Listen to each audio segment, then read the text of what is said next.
Evidentemente, el moderador Ricardo Capilla Puello, evidentemente no soy yo, porque si lo vierais él y me vierais a mí, os dais cuenta que somos completamente diferentes. Entonces, él es director de la Agencia Gallega de Innovación de la Xunta de Galicia y por razones de agenda, que es de forma política de decirlo, pues lo sustituyo yo, que soy el director del programa Uniemprende de la Universidad de Santiago, que es el programa de creación de empresas que desde el año 2000 sigue sobreviviendo a pesar de las dificultades. Porque la gente cree que el producto más importante que siempre se maneja es la prima de riesgo, el dinero, la economía. Y disiento con ellos. El dinero es un subproducto de la inteligencia, por tanto, a nosotros las crisis no nos afectan, porque seguimos teniendo ideas. Es decir, incluso podemos sobrevivir sin dinero. Y un buen ejemplo es lo que está ocurriendo con las universidades españolas, que le cortan todos los grifos y todavía no colapsaron, lo cual es un ejercicio de manejo financiero increíble. Yo no sé cómo hacen, yo no sé cómo se mantienen en pie sin haber cerrado, lo cual no quiere decir que asegure que no se va a cerrar alguna universidad.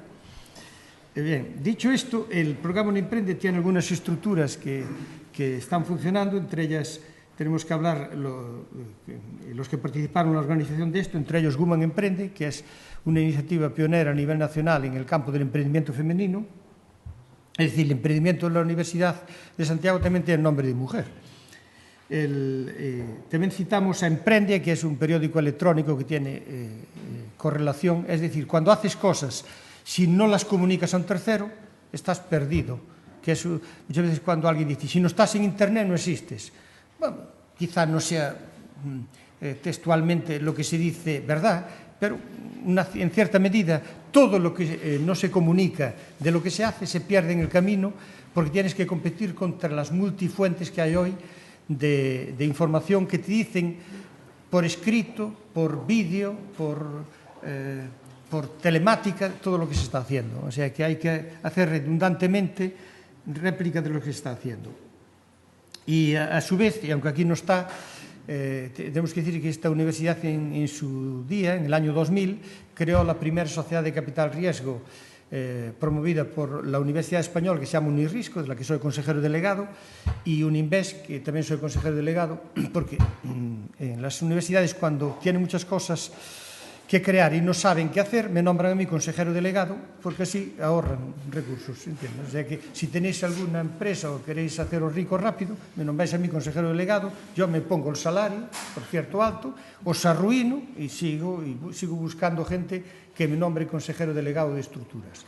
Esto es a la gallega, claro. Supongo que aquí la mayoría, bueno, muchos no son gallegos, pero entenderán el sarcasmo que hay en esta parte. Lo que sí es cierto, y eso no es sarcasmo, esa es cruda realidad, gestiono 22,5 millones de euros y llevamos invertidas en Unirrisco, que tiene ámbito gallego, 21 empresas, y a nivel nacional 19 empresas, y llevamos de los 22 millones de euros, andamos por 18 millones de euros invertidos. Estamos levantando un nuevo fondo de 30 millones de euros, porque estoy convenciendo a los banqueros y a los que están poniendo de que hay crisis de dinero, pero no hay crisis de ideas. Yo, de hecho, veo aquí caras que me sugieren dónde estuve esta semana pasada, en Chile, aires sudamericanos, que allí llevan 30 años en crisis y aquello sigue funcionando, señores. Lo que pasa es que nosotros no estamos todavía acostumbrados a las crisis. Entonces, la ventaja de las crisis es que separa la mena de la ganga. O sea, y al final de todo este proceso solo no aparecerán los más ricos ni los más pobres, sino los que tienen más resistencia psicológica, que es una de las características que olvidamos dentro del emprendimiento. Dentro de la metodología de lo que se habla, siempre se habla de procedimientos, de estructuras. Señores, vamos a dejarnos de pamplinas. El espíritu emprendedor es una forma de vivir.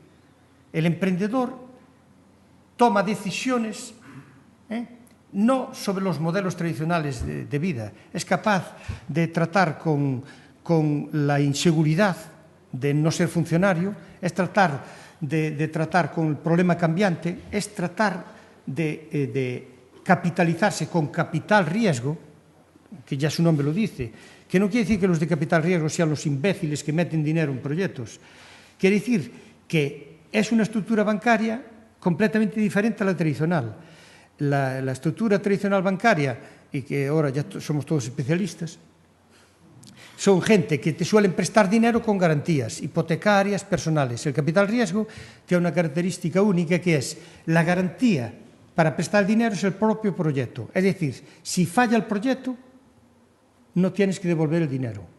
Ahora bien, si el proyecto sale, hay un pacto de socios que tienes que respetar y devolver el dinero pactado en el pacto de socios. Como arriesgas tanto, la Comisión Nacional del Mercado de Valores te dice, muy bien, ya que arriesgas y no tienes garantías ni personales, ni hipotecarias, ni garantías de terceros, de familiares o de las 3 Fs, Full Family and Friends, si ganas dinero, en ese momento tú pagas el 0,35% de tus beneficios. Es decir, ya que metes dinero en riesgo, tienes ventaja fiscal total. Ahora, si lo pierdes, no reclames. Reclama, pero no vas a recibir un duro. ¿Entendéis cómo va esto?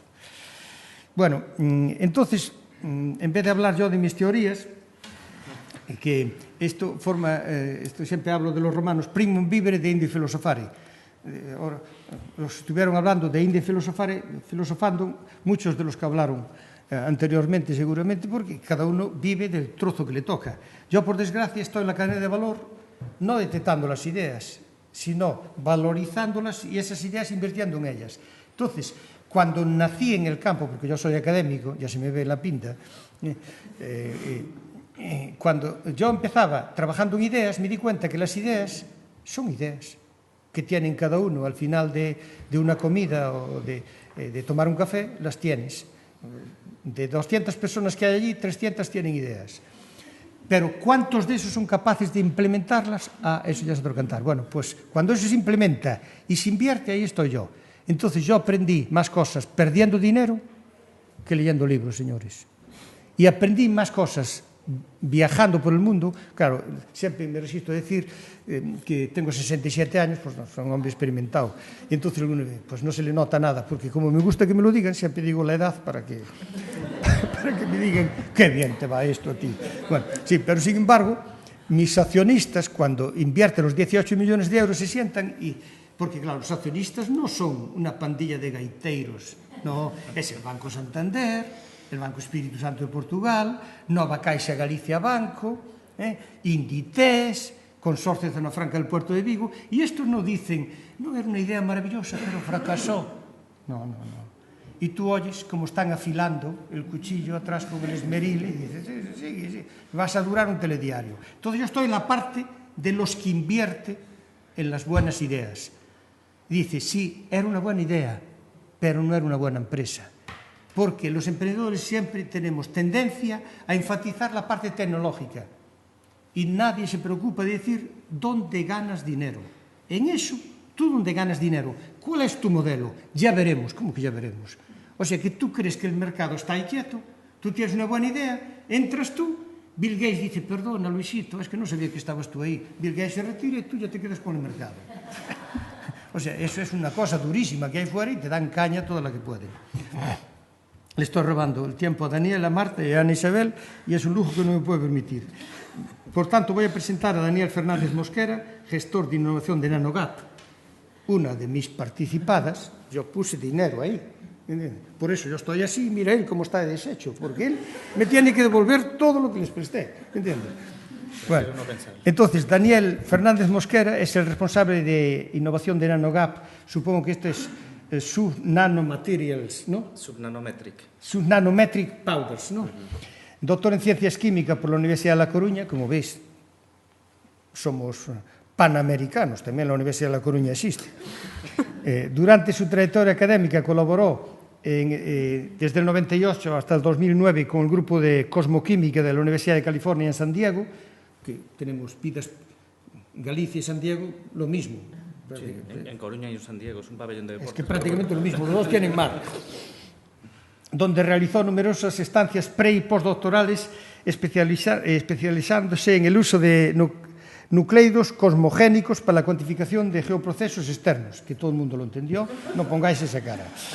Fue investigador pagapondal desde 2004 al 2009, lo cual es un resistente, porque ser pagapondal y vivir, eso es un verdadero logro. en el Instituto Universitario de Xeoloxía Isidro Parga Pondal. Aquí uno de los más aficionados a la geología que hay en Galicia, como aficionado. Estuve mirando el otro día el plegamiento de Campodola porque quería saber la parte de Gondwana y la de Laurasia cómo se unían, y en el medio nació esa cicatriz que el vulgo llama Galicia, pero no sigo. Donde dirigió la puesta en marcha de 2 laboratorios dedicados a la geocronología, impulsor de una spin-off en este campo. Desde el año 2010 es el responsable de innovación de NanoGap Subnanometrics. ¿Metric o meters? Es igual. Es igual. Subnanometric Powder, y nos va a hablar de la experiencia de NanoGap, que creo que es uno de los ejemplos de lo que se puede hacer con una idea. Cuando quieras, Daniel. Bueno, muchas gracias. En primer lugar, buenos días, jefe. Gracias por la invitación y quería disculpar la asistencia de Tatiana, que era originariamente la que estaba invitada, pero le fue imposible venir y me pidió que le sustituyese y haré lo que pueda. Salís perdiendo, ya os lo digo, pero vamos a intentar. No, que vamos a salir. Bueno, pues...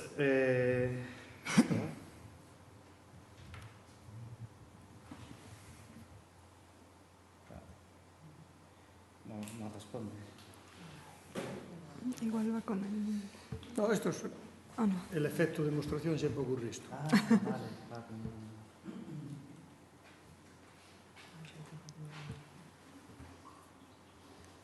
Se quedó ahí. Ahí.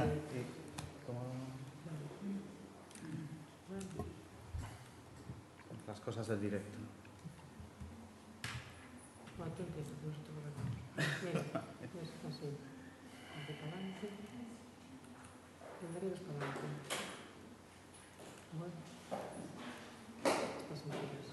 Y no le puedes dar directamente ahí. No le estaba dando al teclado, pero no respondía. Vale, bueno, vamos a intentarlo. Bueno, pues esta es un poco el resumen, la introducción de lo que os voy a contar. Empezaremos hablando un poco de NanoGap. Seguiré comentando pues, un poco lo que es la nanotecnología para aquel que pueda serle un poco ajeno y qué es lo que hacemos, ¿no? Qué es lo que nosotros vendemos y dónde está nuestro mercado. Y por último, dado que la jornada va de esto, os explicaré nuestra experiencia con los proyectos europeos.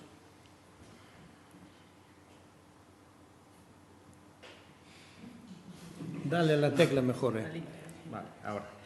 NanoGap surge en el 2006 como una spin-off de la Universidad de Santiago de Compostela y surge de la investigación básica, de un grupo de investigación que se llama NanoMag y que tiene 25 años de trayectoria en investigación multidisciplinar en el campo de la nanotecnología. Es un grupo que yo creo que justamente se puede decir que es un grupo de referencia tanto a nivel nacional como internacional, no solo produciendo investigación punta de lanza, de primera fila, sino también con una trayectoria importante de transferencia, ¿de acuerdo? De transferencia de investigación en forma de patentes. Desde el principio, yo creo que NanoMag tuvo un poco ese espíritu, ¿no? O sea, generar conocimiento y también ver cuándo ese conocimiento era susceptible de ser transferido para crear riqueza. Esta foto podéis ver pues, a los fundadores de NanoGap, los profesores Pepe Rivas y Arturo López, y a Tatiana López, que en ese momento era integrante también del grupo de investigación. Ahora ya va con el teclado. Sí, sí. Como quieras. Sí, Vale, muchas gracias. Hay que decir que es justo reconocerlo que NanoGap tuvo mucho apoyo desde sus comienzos, tanto en el programa Uniemprende, a través del programa Empresa de Concepto, ¿no? Donde se empezó un poco a valorar y dar forma a la idea, y luego reconocimiento externo en forma de premios, mejores ideas empresariales de la Universidad de Santiago, y el año pasado, por ejemplo, pues tuvimos la suerte de recibir el premio de la empresa con mayor potencial de crecimiento gallego, de La Caixa, y quedamos quintos a escala nacional, es decir, que hemos tenido reconocimiento y, por supuesto, lo agradecemos. Y también subvenciones en proyectos gallegos, nacionales y europeos, es decir, ayudas a las ideas, ¿no? Un poco como comentaba Carlos. Como no solo ideas vive el hombre, o la mujer en este caso, también hace falta dinero. Se partió de una financiación inicial con aportaciones de socios y Fondo Neotec, que es un fondo especial del CEDETI que valora especialmente las empresas de base tecnológica, y para crecer, pues, la inversión de promotores estratégicos, Unirrisco y Uninvest, y últimamente el fondo I2C de XES Galicia, que también tuvimos la suerte y el orgullo de ser el primer proyecto por el que apostaba este fondo especial dedicado también a proyectos de alto contenido tecnológico. Y esta última financiación la vamos a dedicar fundamentalmente tanto a incrementar la producción, porque nosotros ahora estamos en ese momento de empezar a producir a escala por lo menos preindustrial o industrial, y por otra parte la mitad a seguir innovando, es decir, a seguir desarrollando ideas, a seguir desarrollando conocimiento, porque esta es la base de la competitividad, ¿no? en nuestro caso. ¿Quién es Nanogap hoy en día? Pues hoy en día somos 12 personas que estamos en una nave en Milladoiro, en una nave del polígono industrial de Milladoiro. Todos ellos son licenciados en ciencias químicas, física, ingeniería, es decir, todos titulados superiores, y ya tenemos una filial en California con el objeto de atender al mercado americano. Aquí os enseño, pues, un poco la joya de la corona de Nanogap. Tenemos 2 reactores a la escala de planta piloto, que es de 50 litros, que es donde producimos la mayoría de nuestros productos. ¿Vale? Ahora os voy a hablar un poco de nanotecnología, muy poquito, y de qué es lo que realmente hacemos para ganarnos la vida. ¿Qué es la nanotecnología? Pues yo siempre pongo el mismo ejemplo. Yo creo que se puede visualizar lo que es la nanotecnología si tú piensas en lo que es hacer un café con granos de café o con café molido. Si intentas hacer un café con granos de café, pues a ver qué es lo que pasa. Te hará falta una cantidad enorme de granos de café y a ver cómo sale. Sin embargo, si lo mueles, la percolación del agua recoge mucho más eficientemente las propiedades del café y puedes hacer un café mucho mejor con mucha menor cantidad. Pues eso es la nanotecnología. Al irnos a un tamaño muy pequeño del rango del nanómetro, aumenta muchísimo la superficie activa de los materiales, con lo cual, con muchas menores cantidades, tenemos las propiedades de ese material en concreto. Y no solo esas propiedades, sino que a veces incluso surgen propiedades nuevas cuanto más abajo nos vamos en el campo del nanómetro. ¿Pero qué es un nanómetro? Mirad, en esa escala yo creo que se ve perfectamente lo que es. Pues si comparas un nanómetro con una pelota de tenis, la pelota de tenis es más o menos 100 millones de veces más grande que un nanómetro. Y si, por ejemplo, lo comparamos con, pues, ¿qué os voy a decir yo? Con una bacteria, la bacteria sería 1000 veces más grande que un nanómetro. Es decir, estamos en realmente un poco los límites, ¿no?, de lo que es la materia. Como veis en ese gráfico, pues el rango en el que nos movemos está más o menos entre la molécula de la glucosa y el virus, ¿de acuerdo? Entre el 1 y 100 nanómetros, pues se acepta normalmente que un material es nanométrico. ¿Y qué hacemos nosotros con esos materiales nanométricos o cómo los hacemos? Bueno, los hacemos todos en disolución, en dispersión, en ese reactor que veis ahí, en el que, bueno, gracias a nuestra experiencia y conocimiento, y en muchos casos con conocimiento protegido por patente, nosotros, en concreto, Nanogap, fabrica 3 tipos de productos diferentes, que en atención al tamaño podemos clasificar en clústeres cuánticos atómicos, que es la primera foto que veis ahí, son materiales subnanométricos, es decir, están por debajo del nanómetro. Y somos los únicos productores a escala mundial, a escala industrial de este tipo de productos. Estos materiales realmente traen nuevas propiedades, pues prácticamente que todavía están siendo estudiadas a nivel de investigación. Nuestro trabajo es transferirlas al mercado. Ya lo que normalmente se conoce como nanopartículas, en el rango de los 5 a 50 nanómetros más o menos, es esa foto que veis ahí de esos puntitos, lo que habitualmente se identifica con nanopartículas, nosotros las fabricamos de plata y de óxido de hierro. Y ya nuestros productos grandes, los más grandes que tenemos son las nanofibras. Como veis en esa foto, pues son efectivamente fibras como pelos, con un tamaño un diámetro en el rango de los 100 nanómetros más o menos y una longitud pues del orden de las 20-30 micras. Y estas las fabricamos en concreto en plata, ¿de acuerdo? Todos estos tipos de productos presentan una serie de propiedades, como pueden ser conductivas, en el caso de la plata es un metal noble, con lo cual la conductividad es excelente. Antimicrobianas también, en el caso de la plata, terapéuticas, por ejemplo, en el caso de las nanopartículas de óxido de hierro se pueden aplicar en ese tipo de aplicaciones, magnéticas, la magnetita, no tóxicas, transparentes, quiere decir que cuando se incorporan a distintos materiales no aportan color, lo cual para el mercado pues, es una cosa bastante interesante porque no cambia las cualidades estéticas, por ejemplo, de recubrimientos o bueno, cosas así, o pinturas. Pantallas, por ejemplo, exactamente. Baja temperatura de fusión en razón al disminuir el tamaño, también cambian algunas propiedades físicas, catalíticas, que la catálisis de reacciones, fotoluminiscentes y apantallamiento de la radiación electromagnética. Bueno, toda esta serie de propiedades que veis que son pues bastante grandes y muy diferentes entre sí, hay que aplicarlas en un material. Es decir, hay que incorporarlas a un material para que realmente sean útiles.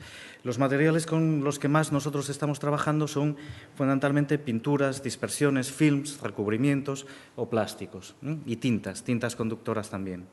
Y a su vez, estos materiales ya se aplican, ya pueden llegar a mercados, como pueden ser los mercados de la medicina, biotecnología, electrónica, aeroespacial, bueno, todos esos que veis ahí.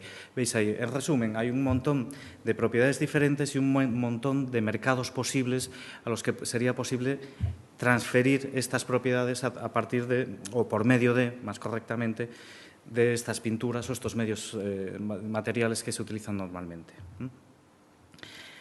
Resumiendo, porque me lío, ¿qué es lo que hacemos? Novedosos materiales que sirven para esos mercados: electrónica, aplicaciones antimicrobianas, seguridad, biotecnología o diagnóstico, aplicaciones terapéuticas. ¿Están todos ya en el mercado? No. Realmente los más desarrollados a más corto plazo estarían en el mercado de la electrónica y a más largo plazo, porque son desarrollos que llevan bastante más tiempo, todo lo que tiene que ver con lo bio, ¿no? Biotecnología o biomedicina en general, ¿de acuerdo? Eso más a largo plazo estamos trabajando en llegar a esos mercados. ¿Cuál es nuestro modelo de negocio? ¿Cómo nos ganamos la vida? Pues fundamentalmente a partir del codesarrollo con nuestros clientes. ¿Qué quiere decir esto? Que en la nanotecnología es muy importante, es muy importante incorporar eficientemente los materiales a los productos de tu cliente.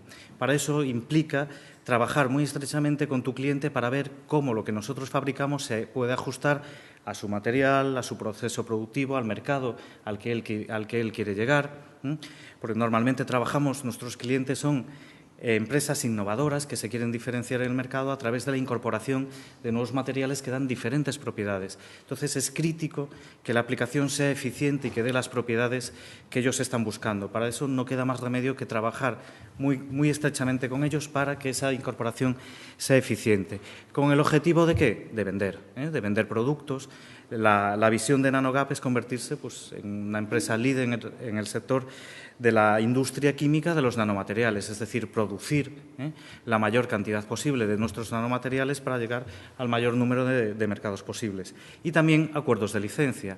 NanoGap tiene una política estricta de propiedad intelectual con la que se pretende, aparte de proteger nuestro conocimiento, también ganar dinero con él por medio de las licencias a clientes interesados. En resumen, crecemos para satisfacer la demanda de nuestros clientes, claro, nosotros y cualquier empresa, ¿no? Lógicamente. Entonces, esto ya es una broma privada en NanoGap.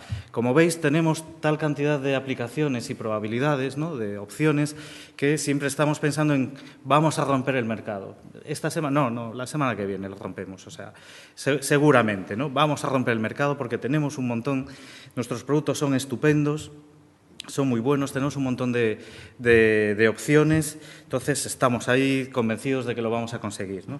Pero claro, mientras no lo rompemos, ¿qué hacemos?, ¿no? Porque, claro, es una cosa que lleva un poquito de tiempo.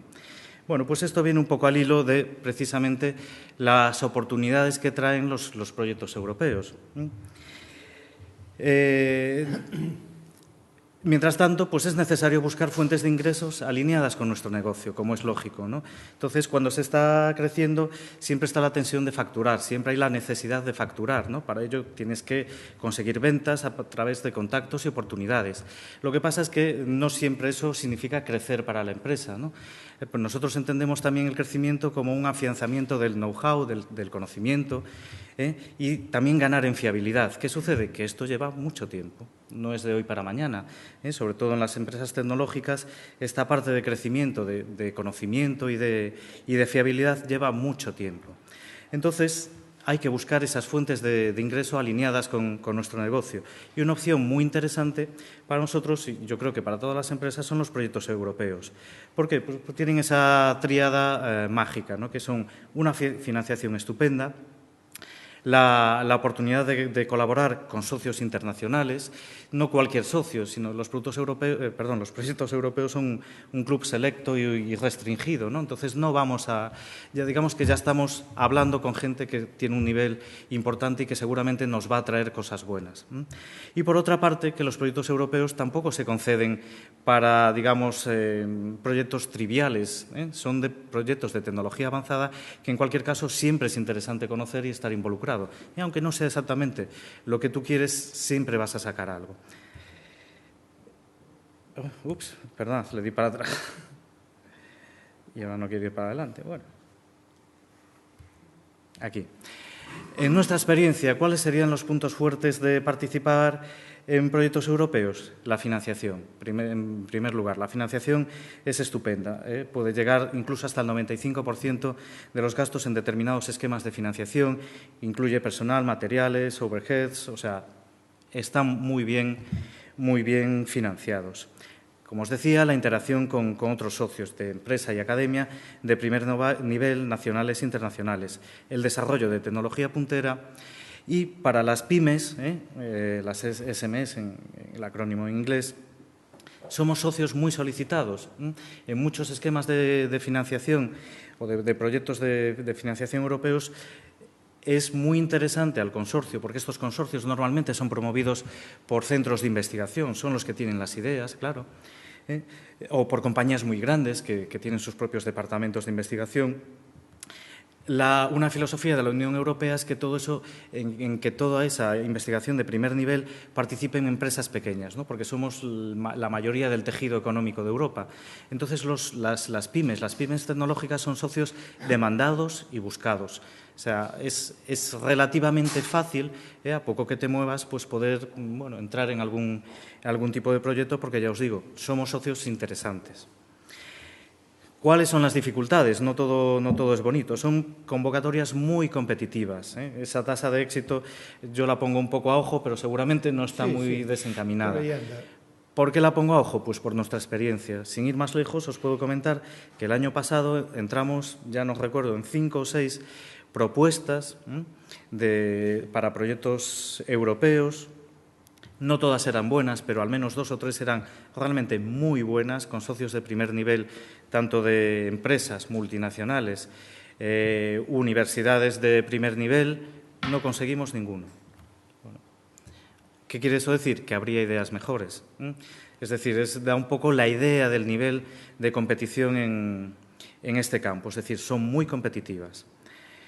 A veces, estos también, por la morfología de estos proyectos, pues implican pues, que al menos haya 5 o 6 países, ¿no? Y un número de socios importante, entre mínimo 6, 7. Bueno, a veces coordinarse con toda esa gente no es fácil. Pero bueno, poniendo voluntad, todo se consigue, ¿no? Pero en fin, puede ser un problema. ¿Objetivo del proyecto puede estar alejado de los objetivos de la empresa? Sí, sobre todo cuando eres pequeño, ¿no? Cuando eres una pyme es muy difícil influir en el tema del proyecto, entonces un poco te tienes que subir al tren con lo que haya, ¿de acuerdo? No es necesariamente malo, por supuesto, si está muy alejado, ya es decisión de cada uno, pero no es necesariamente malo por esas ventajas que os comentaba. O sea, el tema en realidad es entrar en contacto con gente buena que está haciendo cosas interesantes y muchas cosas pueden venir a partir de ahí. Y que la normativa pues, es abundante y farragosa, ¿no? Como si ya no tuviésemos suficiente con la normativa nacional, una más, ¿no? Y es especialmente estricta, es decir, hay que ponerse un poco al día, ¿de acuerdo? No es especialmente fácil llegar. Ahora os voy a hablar de 4 proyectos en los que hemos participado o estamos participando para que veáis pues, la tipología de proyectos en los que hemos tenido la suerte de participar. El primer proyecto en el que entramos, en el que participamos, se llama Fluoromag y el objetivo de este proyecto era el diseño de un microscopio para la identificación de células marcadas con sondas luminiscentes, que en este caso eran nuestros productos de clústeres cuánticos atómicos. Participaban 4 países, era relativamente pequeño, 4 centros de investigación y nosotros éramos la única empresa. Este proyecto, pues lo que os decía, estaba, por ejemplo, respecto a NanoGap un poquito lejos. No era exactamente, ¿no?, lo que nos hubiese gustado. ¿Qué sucede? Que aprendimos un montón, nos sirvió como, digamos, entrenamiento estupendo para lo que son los proyectos europeos, todo el tema de la redacción de la propuesta. Y aprendimos. Experiencia muy positiva. No sería lo que realmente nos gustaría, pero experiencia muy positiva. El siguiente, el que estamos ahora, es otro tipo de esquema de financiación. Es un programa Eureka. Estos programas están dedicados fundamentalmente a empresas. Aquí ya no había muchos centros de investigación, solo había un centro tecnológico, Tecnalia, y era fundamentalmente entre empresas. Estamos desarrollando un adhesivo conductor con el objetivo de sustituir las soldaduras de plomo, que por motivos tanto ambientales como de performance, pues es una necesidad de mercado. Por ejemplo, este tipo de proyectos que ya vienen más atendiendo a necesidades de mercado normalmente son muy interesantes para las empresas. Otro en el que estamos ahora es un proyecto de FP7 para desarrollar una tinta conductora con nuestras nanofibras, nuestras nanopartículas de plata, de bajo coste. En este proyecto, que se llama CLIP, participan 6 países, 3 centros de investigación y 6 empresas. Este proyecto, por ejemplo, para nosotros es muy interesante, porque aparte del conocimiento que se genera a través de los centros de investigación, tenemos empresas, grandes empresas, que podrían ser incluso pues, clientes futuras de los desarrollos que estamos haciendo. Es el tipo de proyecto ideal para una empresa, ¿no? Ya entras en contacto con posibles clientes que ya te conocen, ya conocen tu producto, con lo cual es perfecto y está financiado también por el FP7. El último proyecto en el que hemos entrado es, por ejemplo, otro tipo de proyecto completamente diferente. Este proyecto, que se llama Diginova, es un tipo de proyectos de prospectiva, ¿de acuerdo? No es un proyecto para desarrollar un producto o una innovación tecnológica, sino que es un proyecto que pretende definir la hoja de ruta de la fabricación aditiva, que es un esquema de fabricación del futuro, ¿no?, de la fábrica del futuro, de fabricar, en vez de a partir de descartar cosas, ¿no?, simplemente creándolas, añadiéndolas, ¿de acuerdo? Es un proyecto muy grande en el sentido de que participa un montón de compañías, de grandes compañías, de pymes y de centros de investigación, y también es muy interesante. No vamos a desarrollar ningún producto, no vamos a ganar muchísimo dinero en él, pero es muy interesante porque vamos a conocer lo que se está mascando para los próximos 5, 10, 15 años. Para cualquier empresa con vocación de crecer, esto también es muy interesante. Y nada más, para no aburriros más con la presentación. ¿Tenéis preguntas? Gracias, o Daniel. para el final? No, está bien, está bien. Tenemos oportunidad de hacer preguntas, y si alguien del público o alguien de los presentes y no quiere ser público hacer preguntas, puede hacerlo. Yo sí tengo, pero no sé si hay alguien. Pues, si hay alguien, que levante la mano como en las escuelas. No lo saben todo porque aquí nadie levanta la mano. Cuando yo era profesor y daba clase, tenía una estrategia. Yo siempre ponía voluntarios a los de la última fila. ¿Sabéis cuál es la ventaja de eso, no? Que la primera fila estaba siempre ocupada. Pero no había última fila. Se mataban al entrar en clase por colocarse en las primeras filas, porque los últimos eran siempre los voluntarios. Aquí no le hago preguntas o obligar a hacer preguntas a los últimos, pero yo de luego voy a hacer preguntas. A ver tú. Yo tengo 2. Marta. ¿Cuántos años tardasteis desde que estáis funcionando como empresa hasta que estabais participando en algún proyecto? Pues mira, el primero, el proyecto europeo, ¿te refieres? Sí. El proyecto Fluoromag, si no recuerdo mal, es del año 2008. Creo que empezó en el 2008 y acabó en el 2000... 2010, un par de años. Un par de años. No, está bien, ¿no? O sea, no es Hombre, mucho. yo creo que está muy bien. Y También luego- piensa que, claro, la Nanogap al crecer, al ser una spin-off, ¿no? Ya para venir de la universidad, yo creo que la gente estaba ya un poco al tanto, ¿no? de este tipo de proyectos, o al menos habituada con la redacción de proyectos, y eso siempre ayuda, ¿no? Y la otra pregunta es que como veo que tenéis proyectos en los que hay más o menos socios, ¿cuál sería el número ideal de socios con vuestra experiencia? ¿O depende? Yo creo que depende mucho del proyecto, ¿no? Porque si son 20 socios y 20 socios buenos, pues ojalá 20 socios. ¿No? Si tienes 6 y uno es malo, te va a dar tantos problemas como si hubiese 30. Es difícil de decir. Yo creo que lo ideal es que los socios estén, digamos, una palabra que no me gusta mucho, pero es efectivamente así, alineados, ¿no? Que estén todos, que tengan todos claros cuáles son sus objetivos y qué es lo que tienen que hacer. Eso es lo más importante. Por número de socios, como la mayoría de socios son muy buenos, yo personalmente, cuantos más mejor, ¿no? Porque te da más posibilidades de interacción, y como empresa, por ejemplo, a mí los proyectos, o a Nanogap, o a cualquier empresa, los proyectos que interesan son, yo creo que en los que está toda la cadena de valor, ¿no? Lo interesante siempre es que esté desde el que produce hasta el usuario final. ¿Por qué? Porque el usuario final, si todo sale bien, será tu cliente, con lo cual ya la implementación del desarrollo es inmediata, ¿no? No tienes que salir al mercado con un producto maravilloso, pero que tienes que vender todavía. Muy bien, pues yo tengo algo que preguntar, lógicamente. Las empresas de base tecnológica y las que tienen una base tecnológica muy fuerte, como es Nanogap, tienen que encontrar un equilibrio que a veces no lo entienden los emprendedores, entre lo que quieres hacer y lo que puedes hacer. Eso es dificilísimo. Muchos tienen razón en sus planteamientos, pero recordad lo que dije antes, que decían 2000 años los romanos que andaban por aquí, primum vivere de indio filosofare. Tú primero tienes que vivir y después filosofar, y no hacer como hace muchas veces las cosas que salen del ámbito universitario, que nos pasamos filosofando gente que no tiene recursos para filosofar. Entonces lo que pasa es que al estar tan alejado de la realidad socioeconómica que te rodea, por ejemplo, tú tuviste que hacer seguramente las referencias cruzadas entre que el ámbito socioeconómico de Galicia no es el mismo de San Diego, porque el espíritu emprendedor, o incluso las relaciones con las sociedades de capital riesgo, con la banca, con la universidad, en un entorno californiano, es diferente que en Galicia. Y tú dices, pues yo me niego, yo lo quiero hacer como California. Allá tú, pero vas a chocar, o si no entiendes cómo va esto, vas a chocar. Por eso, como bien explicaba, dice, yo participo en un proyecto europeo, a mí me interesa ir en esa dirección porque aumento la productividad de mi pequeña y mediana empresa. Pero lógicamente no voy a encontrar a ese socio grande si le obligo a hacer lo que a mí me interesa, porque él tiene otros objetivos.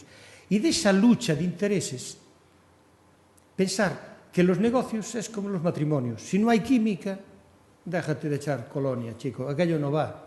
Incluso va sin colonia, fíjate. Cuando va sin colonia. Los negocios son igual. Si aquello no te tinca, chico, no sigas. No sigas. Si al tío de la multinacional no le interesa hacer la tinta fluorescente, no va. Por eso, ¿sabes cuál es el número de socios? El número mínimo para obtener la máxima productividad. Porque cuando aumentas el número de socios, aumenta la complejidad. Por tanto, la logística. Y una cosa es la logística de viajes, de justificaciones de la Siemens o una multinacional farmacéutica o química, y otra es la logística de una empresa que tiene 4 empleados o 5 empleados. Entonces, ese equilibrio, usar el sentido común, no como es verdad, o me lo dicen o yo me marcho. Pues te marchas y no se entera nadie. ¿Entiendes? O sea, básicamente, muchas de las empresas de base tecnológica no lo saben, pero es el concepto físico de antimateria. Ellos no son nada, lo que pasa es que no se dan cuenta. O sea, tú eres alguien dependiendo del mercado que tienes, del impacto que tienes y cómo vas creciendo. Entonces, asóciate. Si el diablo anda por allí y te da alguna característica, vete asociándote con él un poco, ¿no? Un momento, yo no digo que tenga hijos con el diablo, digo que te asocies, porque lo que hay que distinguir en los negocios es que una cosa es un buen profesional con tener un hijo con él, que son dos cosas diferentes. Esas cosas, parece una tontería, pero me entendéis perfectamente. Tú cuando haces una persona, puede ser un académico maravilloso, mientras explica o hace ciencia, pero puede ser horroroso tenerlo en casa, ¿entiendes? Entonces, esa confusión de que te tiene que caer bien, ¿no? O no. Yo le digo, si tiene buenas ideas y la parte de psicomanía que tiene no me las mete en la empresa, a mí me va bien. Pero dices, pero como es un loco no lo quiero. Hombre, tú aprovecha la parte de locura que usufructúa se imprima un libre de Indio Filosofare. Pero eso de, no, yo quiero tipos equilibrados, todos haciendo yoga en la empresa, y ¿para quién trabaja? Y yo, pues nada. O sea que esto que contaba así parece que es sketch, es a veces el sentido común. Y por desgracia, en el mundo que nos tocó vivir, hay servidumbres que hay que pagar para participar y ser, porque cuando yo que viajo un poco, entonces leo siempre periódicos nacionales, regionales y extranjeros. Y en todos, en cualquier periódico, el Austral de Valdivia, allí en la Patagonia, y siempre hay alguna noticia que el tonto de turno dice, y entonces nosotros somos, lógicamente, el referente. Siempre es el referente internacional. Uno que fabrica pulgas, otro que hace las cebollas internacionalmente las mejores, la otra que tienen... Pero de los campos, Canarias, el telescopio más grande, tal, porque no sé si sabéis que la atmósfera más pura que hay en el mundo, pues la tiene Canarias. Pero claro, oyes un hawaiano y dice, el cielo más claro está aquí en Mauna Loa. O sea, todo el mundo cree que se tiene... Pues, y es mentira. Lo que sí es cierto es que el mundo es plano. No muevas una paja que se entera un tío en San Diego. Eso. O sea, aquí escupes y te llega una multa de un policía de San Diego por haber... Y dice, ¿cómo? No, es que había una cámara web que le mandó al Centro de Impacto Internacional de Industrias Contaminantes y usted va a pagar 100 euros. ¡Mi madre! O sea, que el mundo, la interconexión, tiene muchas ventajas y muchísimos inconvenientes. Por tanto, digo, pagar la servidumbre de hacer crecer vuestra empresa y cuando tengáis la libertad y tengáis dinero para comprarla, irla haciendo, no los chaves, ¿entiendes? Estos americanos son todos tontos, sí, un tonto que tiran para atrás, ¿entiendes? Pero están en todos los sitios. No decir, esto no, lo vas dejando y entonces vas agarrando protagonismo y tú serás alguna vez la multinacional que tendrás pymes en que tú haces prevalecer tus intereses en los países europeos. Es así. El mundo está hecho así. Y perdonar que haga estas disquisiciones porque yo estoy cansado de invertir en cosas porque me van a arruinar. Y claro, es un lujo que no me puedo permitir.